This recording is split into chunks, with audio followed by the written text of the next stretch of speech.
น้องปะย่องคือสินาวแล้วว้าวอะไรวะ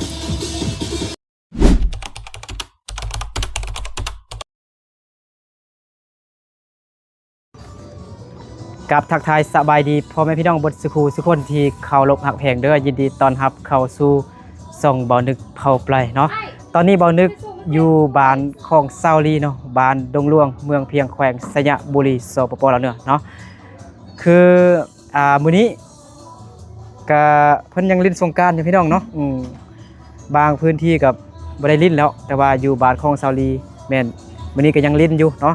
แล้วก็มื้อนี้ก็มีแขกรับเชิญเนาะน้องดวงใจกับน้องประยงเนาะสิมาลิ้นนำบ่นึกก็ขออนุญาตนำ FC บ่สุขทุกคนเนาะยามบุญยามงานก็บ่นึกกับเซาลีเนาะมีเซาลีเด้อแล้วก็น้องประยงก็หลายคนพี่น้องเนาะสิมากินลิ้นอยู่นี่แหละเนาะก็กินเบียร์จากลังนึงเนาะพี่น้องเนาะก็บ่พอเมาดอกเนาะยามบุญยามงานก็อย่าว่ากันเด้อพี่น้องเนาะคันบ่กินเบียร์มันก็บ่ม่วนหั่นนะกินพอม่วนซื่อๆเนาะบ่แม่นว่ากินให้มันเมาแบบจนไปบ่ได้ไปบ่เป็นหั่นนะเนาะก็กินให้มันม่วนซื่อๆเนาะตอนนี้ก็น้องดวงใจกำลังจับกล้องอยู่สบายดีน้องดวงใจน้องดวงใจเดินทางมาไกลแฮงกับน้องประยงเนาะมาจากบ้านคิวแคมพุ่นได้เนาะสบายดีน้องประยงเดี๋ยวน้องประยงยังบ่ทันเมาเลยเด้นี่ประยงสบายดีโดยสบายดีเซาลี่สบายดีบ่นึกนิบไม้ผู้เดียวบ่ฮู้ว่าได้ยินเสียงอยู่บ่เฮาจะฮดน้ำกันอยู่นี่เนาะเบียร์กะลังนึงเนาะ เซาลี่ป้าแปลงแต่เช้าพุ่นนะเฮาจะฮดน้ำกันอยู่นี่ กินเบียร์แต่ลังเดียวนั่นแหละกินพอม่วนซื่อๆบ่แม่นกินแต่ 2-3 คนมีหลายคนกินคนละจอก3จอก2จอก3จอกโอ้โทรศัพท์บ่นึกกับกล้องมันแตกพี่น้องเนาะมันก็เลยแบบมีแสงสะท้อนพี่น้องนี่เบียร์ลาวเด้อเบียร์ของคนลาวคนจริงใจมื้อนี้อนุญาตนำ FC กินเบียร์ลังนึงเลยเนาะหลายคนกินนำกันเด้เซาลีก็กินยามบุญยามงานบ่กินก็บ่คือจังได๋เฮาจะเอาอันน้ำประปานี่แหละเปิดน้ำประปาอยู่พูดเนาะนี่คือเฮือนของเซาลีเด้อเนาะ FC หลายคนอาจจะยังบ่ทันฮู้เนาะบ้านเซาลีเพราะว่าบ่นึกทายแต่บ่อนอื่นบ่ได้ทายเฮือนเซาลีหลายหั่นน่ะเนาะไปหาแต่น้องประยงกับน้องดวงใจ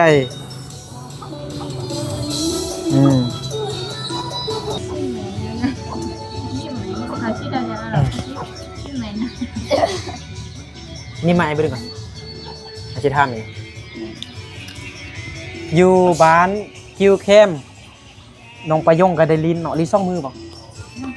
น้องประยงลิ้นจักมือ2 มือน้องดวงใจเด้คือกันบ่คือบ่เห็นน้องดวงใจเด้มื้อนั้นเห็นแต่น้องอยู่แต่ดวงใจบ่ทันบ่ทันบ่น้องดวงใจพอดีเข้าห้องน้ำพอดีไอมาแต่จะยะเด้พอดีเห็นอยู่ทางรถนั่นเด้อยู่ต่อหน้าเงินไปยิงเห็นแต่น้องดวงใจเห็นแต่น้องประยงเนาะน้องก็อยู่นั่นเด้น้องดวงใจกับลิ้นเนาะลิ้น2 มือพี่น้อง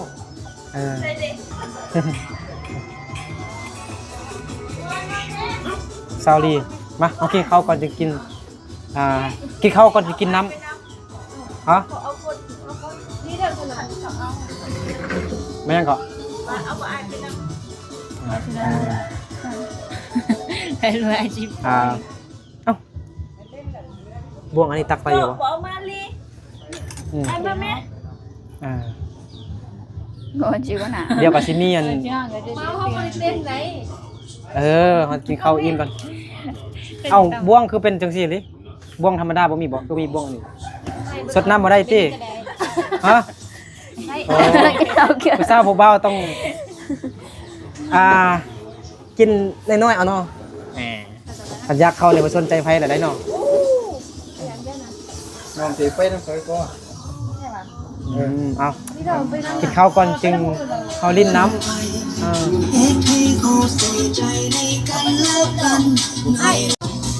หนึ่งสองสามเอาโยโยโยโยโยมาเด้อมามวนนำกันเด้อดินบนสงกรานต์ปี2026ขอให้ทุกคนจงอยู่ดีไม่แห้งสุขภาพเข้มแข็งแข็งแรงปราศจากโรคภัยไข้เจ็บทางปวงเด้อไปใส่ก็ขอให้ตลอดปลอดภัยเบิดสุขสุขคนบอกยังให้ FC ได้บ่ดูใจไปยง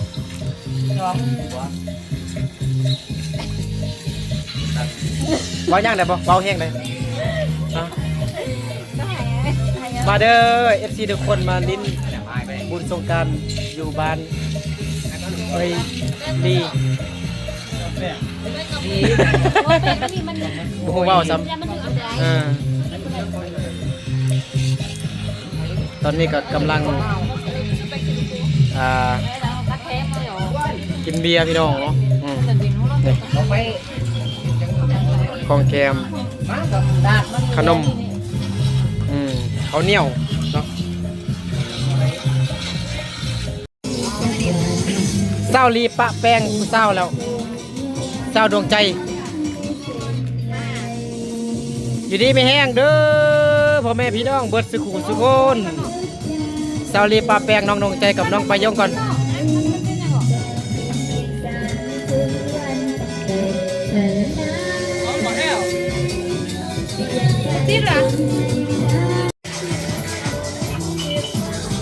อนุญาตเด้อ FC บนสิกุสุคนวันนี้เล่นกับน้องดวงใจกับน้องประยงแต่ละคนยำบุญยำงานกะกินแด่น้องพี่น้องเนาะกินเบียร์หน่อยนึงพี่น้องเนาะลังเดียว4-5-6 คนเนาะพระเจ้าก็กินยำบุญเห็นบ่กินยำพี่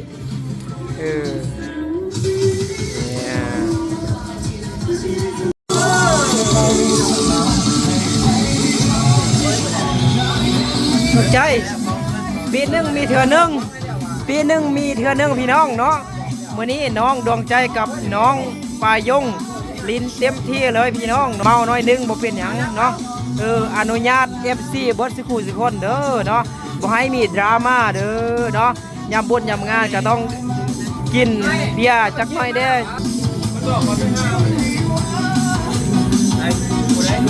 ซาวลี่สบายดีซาวลี่ก็เมาในนึงแล้วพี่น้องวันนี้แบบพิเศษมีน้องประยงกับน้องดวงใจมากินน้ำพี่น้องเนาะกับน้องดวงใจกับน้องประยงมากินน้ำเนี่ยบ่ม่วนเนาะ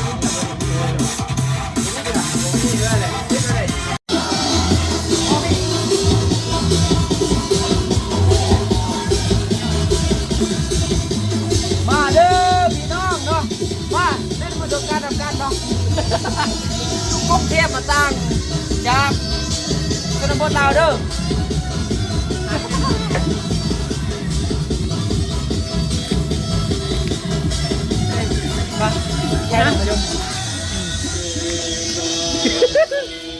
ประโยคมากล้องแดดประโยคโย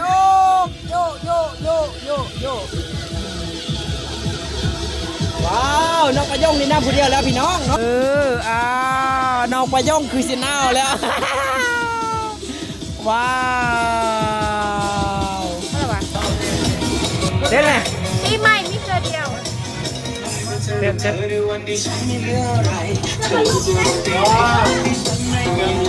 ร้อนมากจะร้อนมากจะแ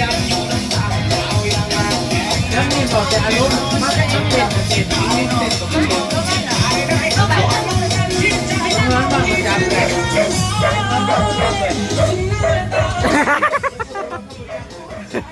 ไปยงให้ยังคุ้มมาได้เด็ดแม่เอาบัวไทยไปดูวันนี้น้องประยงน้องดวงใจกับเมาแล้วเต้นไปเลยโอ้ตอนนี้คือเบียกเบิดแล้วพี่น้องเนาะเศร้าเล่แล้วก็น้องดวงใจเต้นแล้วข ออนุญาตเด้อเนาะเขาจะกะลินจะพูดครับกะลินอยู่นี่อยู่เงินของเศร้าลีเนาะเนี่ยเห็นบอกบ่นึกกับบ่เคยเห็นน้องดวงใจกับน้องปายงเต้นเถอะ เนาะขออนุญาตเด้อเนาะ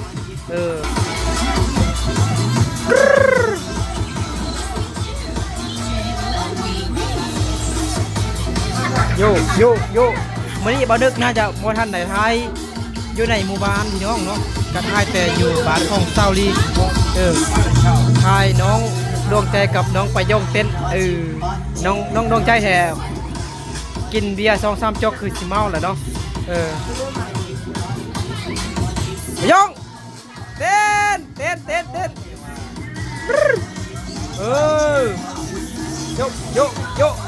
โย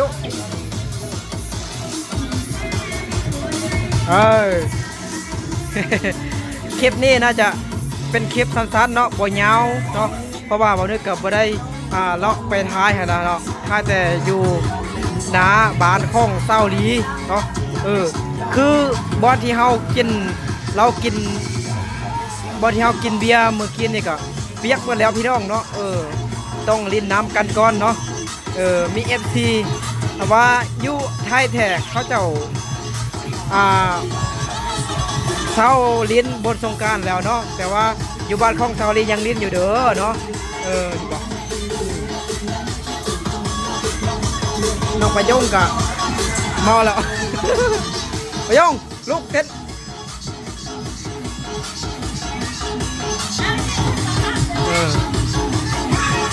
พักกันปะแป้งกันเนาะ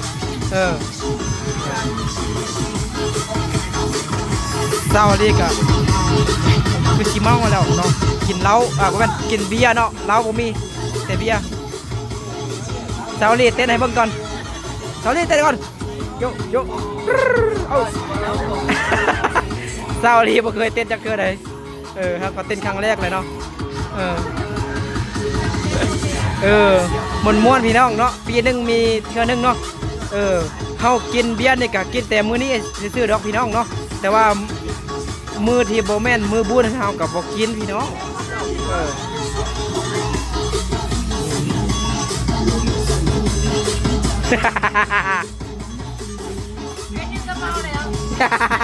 บ่เมาเบานึกบ่เมาดวงใจเด้น้องดวงใจไปเข้าห้องน้ำแล้วพี่น้องเนาะบ่ได้กินหลายพี่น้องเนาะกินน้อยเอาพอให้มันม้วนซื่อพี่น้องโย